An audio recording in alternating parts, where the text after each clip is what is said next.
Myles Garrett, the initial report that he couldn't want out of Cleveland. Bo, your reaction to that? Go all in, push all your chips into the middle of the table. I mean, what is this defense lacking? What could it, potentially gain to take it to the next level? War Daddy that has 7 in a row double-digit sack seasons like Myles Garrett. There's been some rumblings with Myles Garrett and his availability in Cleveland, and Yes. Lindsey Rhodes basically came out and said, I don't see how the Browns don't trade Myles Garrett this offseason. And then doubling down on that is Mary Kay Cabot, who is unequivocally the #1 beat writer insider for the Cleveland Browns, does a tremendous job for Cleveland.com. She put up a post earlier today saying, I've never heard Myles Garrett talk like this in his 8-year career here. He said he might want out if the Browns can't show him their plan for winning now. I need to see a plan to make plans myself.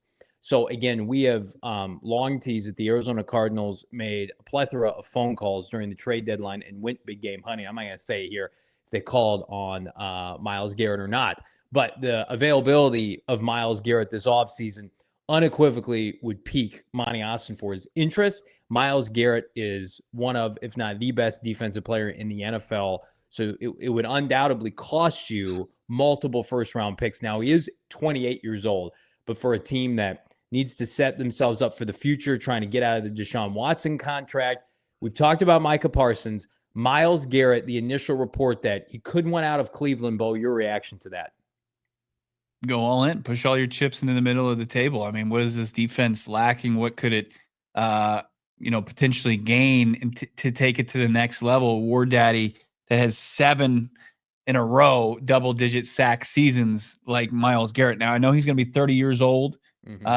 But he is under contract, right? I mean, yeah. So you would have him already locked in foreseeable future. You've got the cap room to do it. I mean, it makes all the sense in the world. I think that, and I know they're not, a defense that really looks to their outside linebacker spot to be just that kind of primary, pin your ears back, get after the passer type guy. But I think this is the caliber of player you make the exception to. Like, is he going to go? Are you going to be able to drop Myles Garrett in coverage and do all the things that Jesu Luketa does? No, but Myles Garrett does another thing at an extremely elite level that 32 teams in this league are gonna covet. You wouldn't have concern, obviously. When they signed J.J. Watt, he was just over 30 years old. Myles Garrett's going to be 29 this offseason. Would you be concerned with the age with Myles Garrett? Because I think where Micah Parsons, at least to me, is more appealing, is although he's less productive, you can make an argument. He is younger. Myles Garrett's 29, soon to be, and Micah Parsons is 26, going on 27 years old. Would that concern you at all, his age, giving up premium draft picks? Or do you feel like his ability to come here, very similar, like, I don't even know who to compare it to, like the defensive equivalent of like when Trent Williams went to San Francisco? No, I mean, I think he's under contract for 2 more seasons, right? Yeah. He's under contract for 25 and 26, and really relative to what the cap hit would be, it'd be a deal. The guy's making $19 and $20 million at a premium position. I just don't see any downside to this. And if the guy, like, if you want to make the debate, I mean, those would be potentially probably like the next 2 first-round picks. So you have him under contract on your roster and probably performing at a high level, barring any injury.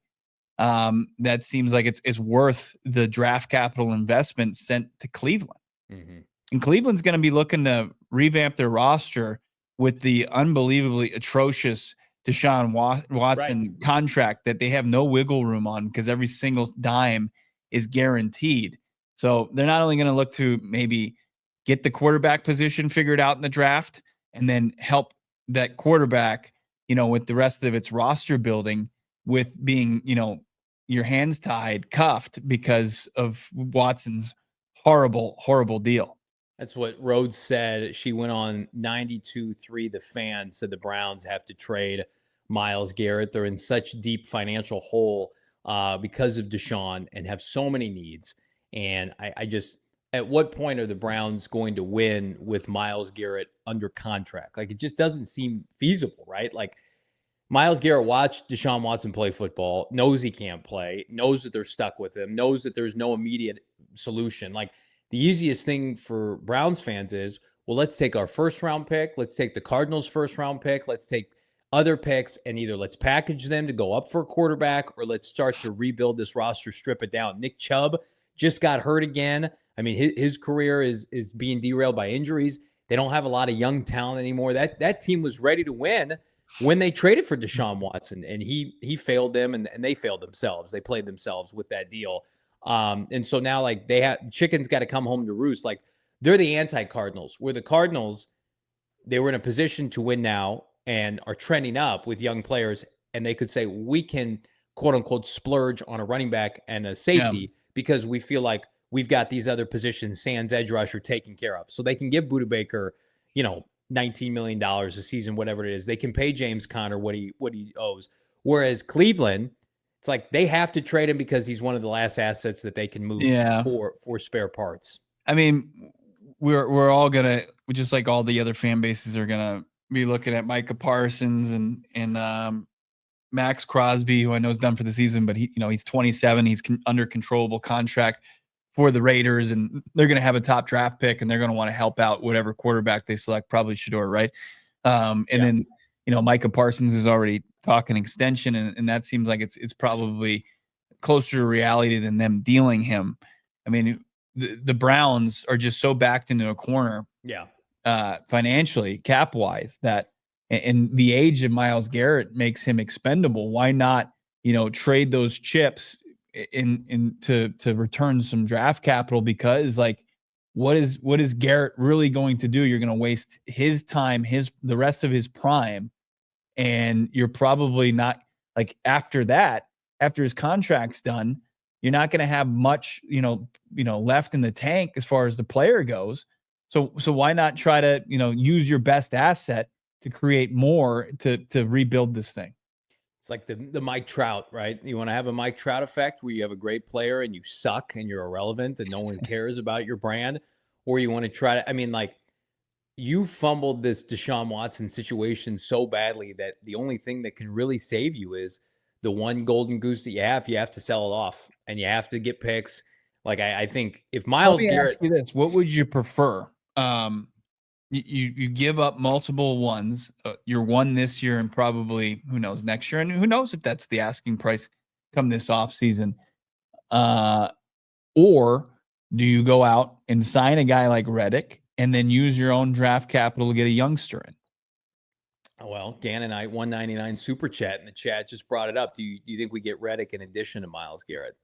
Here's what I would do. Micah Parsons would be my first choice because of his youth.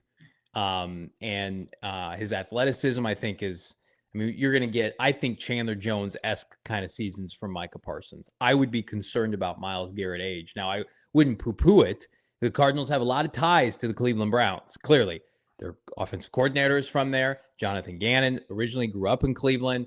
Their strength and conditioning coach, their offensive line coach. Cleveland is littered on this roster. They have relationships there. They made a trade with Cleveland, for Joshua Dobbs. So here's what I'll say. My preference would be to give two number ones to the Dallas Cowboys and to sign Hassan Reddick in free agency. And I think the Cardinals will absolutely be open to that. We have it sourced on this show. Hassan Reddick wants to play football for Jonathan Gannon again. Hassan Reddick, who has no leverage now, right? Lost money this year by not playing, figuratively and literally, now has to go in free agency and has to court a team to give him a deal. Well, what better place than I'm going to go play for JG and Nick Rallis next to maybe, hopefully, Kazir White again, and I'm going to rebuild my image on a one-year deal. I think you could get Hassan Reddick on a one-year deal this offseason. I think the Cardinals will be interested, assuming that they can have a good sit down with him, expectations as to, like, show up to everything. But I don't think their first option is going to be Hassan Reddick. I think their first option is going to be, and I've said this, we are leasing that first round pick right now. Do not get too swept up with it, whether it's 15, 17, 18, 22. Their ambition is, we have taken our medicine ball during this rebuild with 20 plus draftees over the last 2 years. We can splurge on one of these guys.